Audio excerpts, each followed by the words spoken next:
po! Happy New Year everyone! January na po. Ayan. Today po, may nag-order sa akin last month ng name necklace at kadarating lang kanina. Ito na po siya. So, kasi ang name necklace, 3 weeks to 1 month yan bago matapos. Made to order po yan. So, pricey talaga, as in mahal. Pero, maganda naman at worth it. Tingnan nyo yung design, yung font niya. So, for today's video, ito po ang ating gagawa ng vlog. Please watch!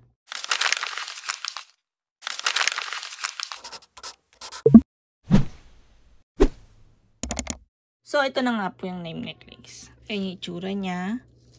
Ang ginamit pong chain dito is 8 cat or 8 triple cat. Same lang po yun. Pag pinaiksi yung 8 triple cat, 8 cat po. Mas madalas kong sabihin na 8 cat kasi para mas maiksi. Pero same lang po yun. Same lang ng tawag. Ayan po itsura ng chain. Diba? Ship ko na rin to today. Waiting ko lang yung balance ni madam. Ayan siya. Yung chain po is 8 cat 10 grams. Tapos yung pendant niya po kasi hindi mo siya malalaman until hindi pa nagawa. So now, natapos na. Ang grams niya po is 12 grams plus higit. So 12.2 grams siya. Yan. Ayun yung price. Medyo mahal. Pero maganda naman siya kasi may mas murang font. Kaya lang hindi type ni madam yung design. Ito talaga mas mabenta ang design kasi ang cute niya. Ang sexy tingnan. At worth it naman po kasi ang ganda po talaga ng pagka-April niya. April kasi name ni madam. Hi po ma'am April. Thank you for order. Sabay ganun. Ayan siya. 12.3 pero ang exact grams niya talaga is 12.25. Na round up po. Minsan 12.2 lang siya. Look. Ulitin ko. Kanina po 12.2 eh. Magulo rin to eh. Ayan. 12.3 daw. Ayan. 12.25 kasi siya. Ayan siya. It's so cute, brand new. Pag sinabing brand new, bago po yan. Hindi ko nga sinukat eh. Kasi para walang lagkit, walang gas-gas. Basta, bagong-bago po. Ayan siya. Then, double lock na rin po yan. Ayan. Ang aking kamay ay puro, ganyan siya yung lock. Double lock. Tapos dito, ito yung may mark yan. Alam ko may mark siya. Nasa loob yata yung mark niyan. Diba? I-open ko ah. Wait lang. Ayan, asa loob yung mark niya. Yung, ano ba to? 18K, K18, tsaka yung may para siyang may pag-plug dyan. Ito lang, simple. May ubo pa ako. Ano ba yan? Yung anak ko, pasok pa niya sa, sa 9, bakasyon. Pero dahil, hindi kami gagala ngayong taon. Kasi usually, last year, usually, nagpupunta kami sa camping or nagpupunta kami sa Osaka. Nagta-travel kami around Japan. And super pricey. This year, tipid-tipid muna ang ating peg. Kasi balak namin lumipat ng bahay. Kaya dapat magtipid kami para makaipon. Opo. Lilipat kami baka bandang Kansai area. Kasi boring dito. Boring dito. Parang malungkot yung sa work, bahay, kain. Ganun lang. Walang happy life. I mean, kung di pa kami magka-camping, hindi pa makapag-relax ba yung ganun. So, balak namin bandan dun. Kasi andun din yung mga kasamahan ko dati sa work. So, at least may mapupuntahan ako. Pag makikichismis. Pag makikichismis.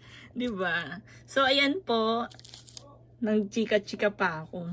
Ayan siya. Ang ganda. If you like this, gusto niyo po ng ganito magpagawa, PM me para sa price. Pero ayan na, nakikita niyo yung price, 'di ba? Mahal siya. Opo, mahal talaga yung mga alahas ngayon kasi gold is gold. So ang sabi nga, may nagsabi na pataas pa raw ang gold, lalo na tataas ng 2024. Every year na yan. Hindi lang every year, halos araw-araw nga nataas ang gold. Kaya hirap magbigay ng price kapag may nagtanong sa akin ngayon.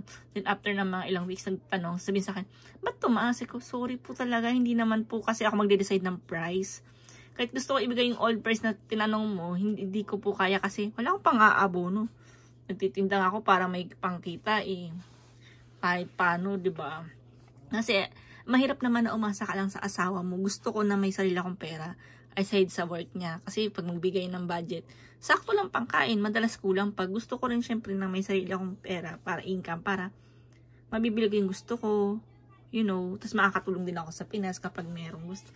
Tsaka gusto ko mag-investment, ganyan. So, laban lang tayo this 2024. Kailangan nating work hard.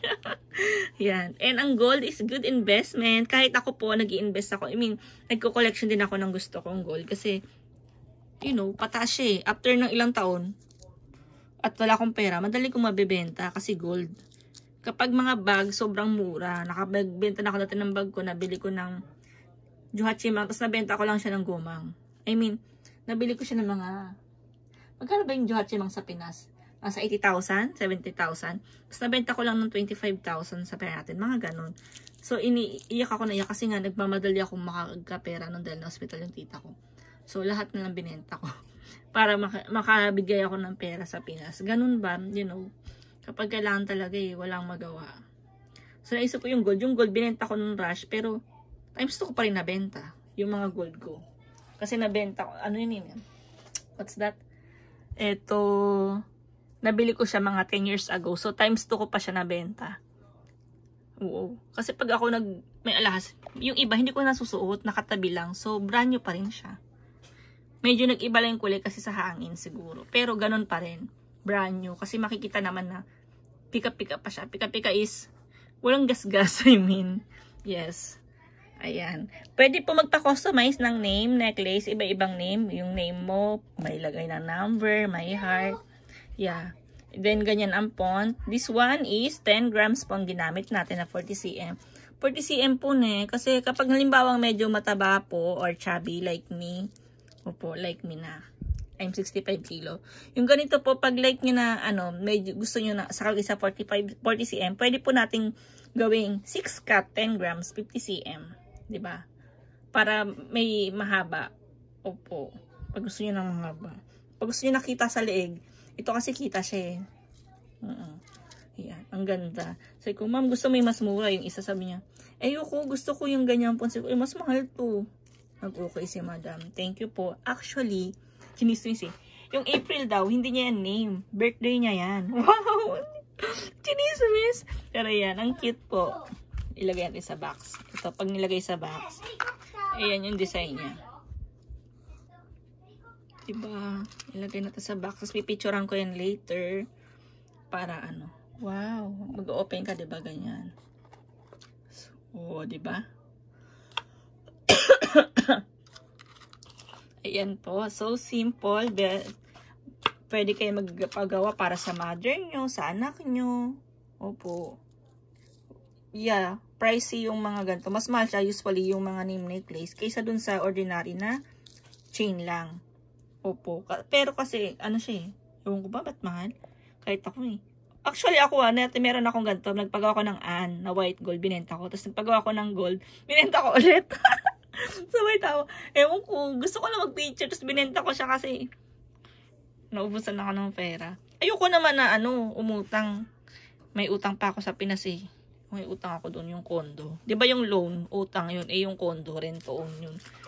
Until now, hindi pa na-turn over. Pag yun na-turn over, uwi ako sa Pinas at mag-tutor tayo. Maliit lang yun. Opo, hindi siya yung malaki. Bare unit ngayon nakuha ko sa Manila at ang sakit sa ulo din ng condo na yan. Baka ilaban din namin yan kasi hindi pa rin na-turn over. Pero ginawa na, may building na. Hindi pa rin ma-turn over kasi hindi pa finish sa loob. Ayan, ang daldal ko ngayon. Pasensya na po, na-miss ko kayo. Yes, true. So, ayan po sa mga nagtatanong kung paano ako kukontakin. Punta kayo sa description box. Sa may link po yan. Dyan sa baba, may link yan. Pindutin nyo po dalawa yan. Pwede kayo sa Japan Giverly. Ako pa rin yan. Or sa Mary Ann K Vlog. Siyempre, ako pa rin po yun. Kung ano dyan, saan kayo dyan. Madalas ako sa Japan Giverly. Pero tingin-tingin pa rin ako sa Mary Ann K Vlogs. Wala akong ganun po sa Mary Ann K Vlogs kasi parang ang dami kong kamag-anak doon, nahihiya ako mag-post.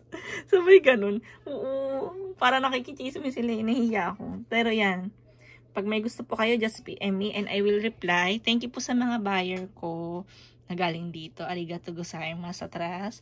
At saka, yan, may mga post ako dyan ng alahas. Check nyo na lang po, baka may gusto kayo. Opo, yung price naman, PM me lang para malaman nyo yung latest price. Kasi ang gold po talaga is pataas. So, yun. Huwag nyo asahan yung price last year, is same pa rin po this year. Magkaiba na po yan. Okay? Thank you po for watching. Arigato gozaimasu. And, Happy New Year everyone. Yoroshiku po this year.